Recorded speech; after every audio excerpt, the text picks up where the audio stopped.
Sa puntong ito, makakausap po natin si Palace Press Officer Undersecretary Claire Castro, kaugnay po sa ilang maiinit na issue. Magandang umaga at welcome po sa Balitang Hali, ma'am. Yes, magandang tanghali, Connie, at sa lahat na nakikinig sa inyong programa. Yusek, ano ho ang reaksyon mismo ng Pangulo sa utos ng Korte Suprema na magkomento po siya tungkol sa petisyong magpa-medical exam, physical exam at hair follicle drug test din siya? Magkokomento pa lang naman to, di ba, Connie? So, Yes, ang Pangulo naman at ang administrasyon ng Pangulo Marcos Jr. ay gumagalang sa Korte Suprema. So, kung anong pag-uutos, yun naman ay gagawin. Nagko-comply. Okay, at sakali ho, gaano kahanda nga ho ba ang Pangulo, no, just in case na sumalang po sa ganitong examination, okay ho siya, wala namang anything po na nasabi po sa inyong direktiba? Magkokomento muna kami. Alright. Sa ibang usapin naman po, sabi po ni VP Sara Duterte, last minute ho daw yung pag-aprobahan ng Office of the President sa kanyang travel request.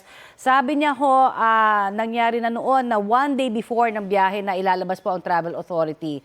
Nagkaroon ho ba ng delay sa pag-aproba sa request po ng bise?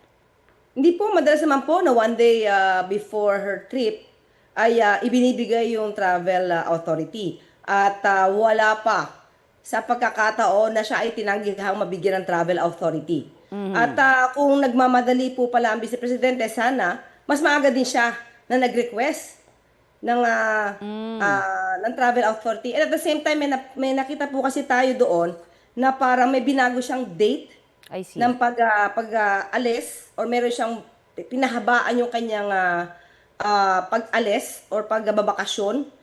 Kaya itong April 22 na naibigay sa kanya, nag-supersedes lang sa nauna na travel authority. I Siguro kung nagmamadali po siya, ang Vice Presidente, siguro a month before, paggawa na siya po ng request para wala siyang sinisisi. Sabi pa rin ho ng bise, no, confidential daw sana dapat yung pag-handle po sa ganitong dokumento para sa kanyang seguridad. Meron ho kayong komento dyan? Hindi naman maaari maging lihim ang mga bagay-bagay na kinapapalooban ng Vice Presidente. Unang-una, Vice Presidente siya. Pangalawa, may dinadala naman siyang security at mga OVP personnel. So lahat naman po yung public officials. At ito po ay binabayaran, yung paggastos po ng security at ng OVP personnel ay sagot po ito ng gobyerno. So unang-una po, titignan po kung may dereliction of duty po ba. Pangalawa, syempre, of public interest ang mga ginagawa ng Vice Presidente. So, hindi po ito malilihin. I see. Okay. Ano naman ho yung reaksyon ng Pangulo sa nagiging takbo po ng impeachment complaints hearing sa Kamara laban po sa bise? Ang Pangulo naman po ay alam po niya kung ano ang trabaho ng Kongreso at alam niya po na may separation of powers at ang tangi lamang din pong gusto ng administrasyon na ito ay managot ang lahat ng dapat na managot. Hindi lamang sa flood control projects, hindi lamang dito sa impeachment, sa lahat ng mga maaaring anomalya na nangyayari sa administrasyon na yon ay dapat po na managot. Yan po ang gusto ng Pangulo. Sinabi rin ho ng bise na nasa likod ngayon ni dating Senador Antonio Trillanes IV yung makinare po ni Pangulong Bongbong Marcos. Ano naman ho ang reaksyon dyan ng Malacanang? Yan po ang pagbibintang. Muli, tama po ba ako? Pagbibintang ni Vice Presidente? Yes po, yan po yung napanggit niya sa kanyang pahayag din. Wala naman po tayo maaasahang magandang salita na manggagaling sa Vice Presidente patungkol sa ating Pangulo. Lahat na lang ng kasalanan sa mundo isisisi niya sa Pangulo. Pati yung mga EJK na ginawa ng kanyang ama di umano ay sinisisi niya pa rin sa Pangulo. Kaya sa kanila, ang sisisihin niya po ay ang Pangulo. At yan po naman ay wala pong kinalaman kung ang transaksyon po na ito ay dati pa siyang mayor, dati siyang vice mayor, wala pa po sa posisyon bilang presidente si Pangulo Marcos Jr. So yung mga transaksyon na umikot at na ipakita po ng AMLAC na bilyong-bilyong piso, hindi naman po kasama ang Pangulo sa transaksyong kanyang pinaupalooban. So paano magiging kasalanan ng Pangulo ito? Okay. Ito po, follow-up lamang din po doon sa pagbubukas naman. Ito pong box po ng tax records po ng Vice Presidente at ng kanyang asawa.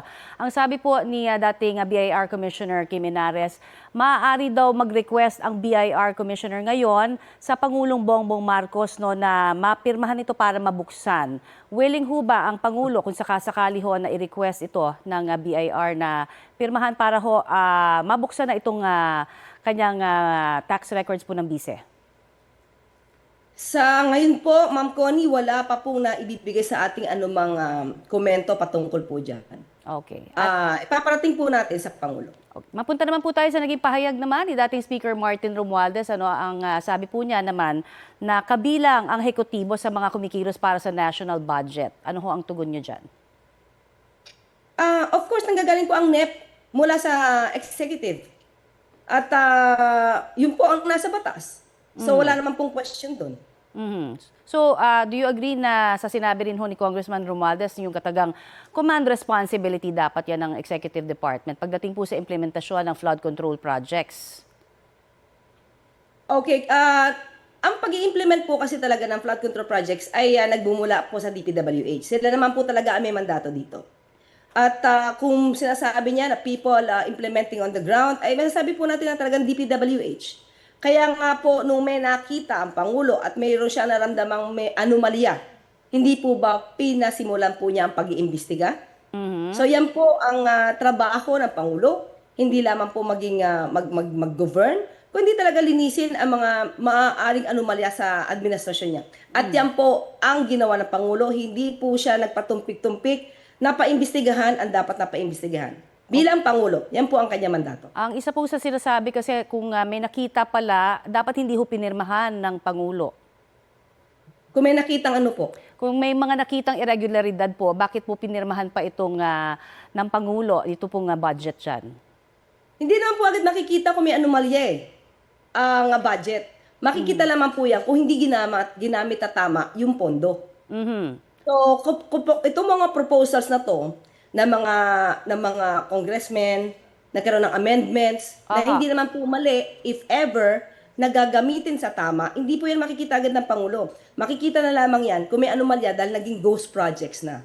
Okay, may Kaya doon magpapaimbestiga. Kung nagkaroon ng ghost projects, hindi ginamit ang tamang na pondo, doon dapat magpaimbestiga ang Pangulo. may impormasyon ho ba kayo kung nagkausap na rin ho ang Pangulo at ang kanyang pinsan na si Congressman Romualdez kamakailan? Wala po eh. Personally, ako wala po talaga. Ako nakikita ko nag-uusap sila. Pero sa aking pagkakaalam ay wala po talaga. Okay. Kaugnay naman ho sa response ng gobyerno sa energy crisis ngayon, bukod po sa tulong sa mga PUV driver, may inihahanda rin hong tulong ba ng ayuda ang gobyerno, lalo na dun sa mga negosyante at manggagawa na rin ho, naramdam na rin yung effect, syempre itong mahal na langis. Ang gusto naman po ng Pangulo ay balanse ang pagpapatupad ng anumang programa sa lahat ng stakeholders. Pero ang inuna po talaga ng Pangulo sa ngayon ay ang mga tsuper, operator na talaga pong direktang na hit no? Apo. Ng pagtaas ng presyo ng krudo. At unti-unti po, meron na po tayong mga programa sa SSS, GSIS, sa Pag-ibig, at pati po ang DOH para po maagapayan ng ating mga kababayan, pati mga OFWs. Marami po programa, hindi lamang po ito para sa transport sector. Marami naman po, pati sa magsasaka at sa mga mangingisda ay maraming proyekto po at programang Pangulo. Okay, ito nga pong energy crisis na ito, laging usapin ho yung budget no, para sa short-term, long-term solution. Yung pong naitatag pong Maharlika Wealth Fund, hindi ho ba kaya daw makakatulong yun ngayon, lalong-lalo na sa pangangailangan po ng mga kababayan natin? Hindi po pa ako na-update patungkol po sa Maharlika Wealth Fund.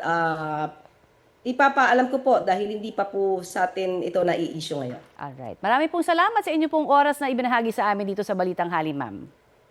Maraming salamat sa iyo, Connie. Yan po naman si Palace Press Officer Yusek Claire Castro. Susubukan po nating hinga ng reaksyon si Vice President Sara Duterte kaugnay sa mga pahayag ni Yusek Castro.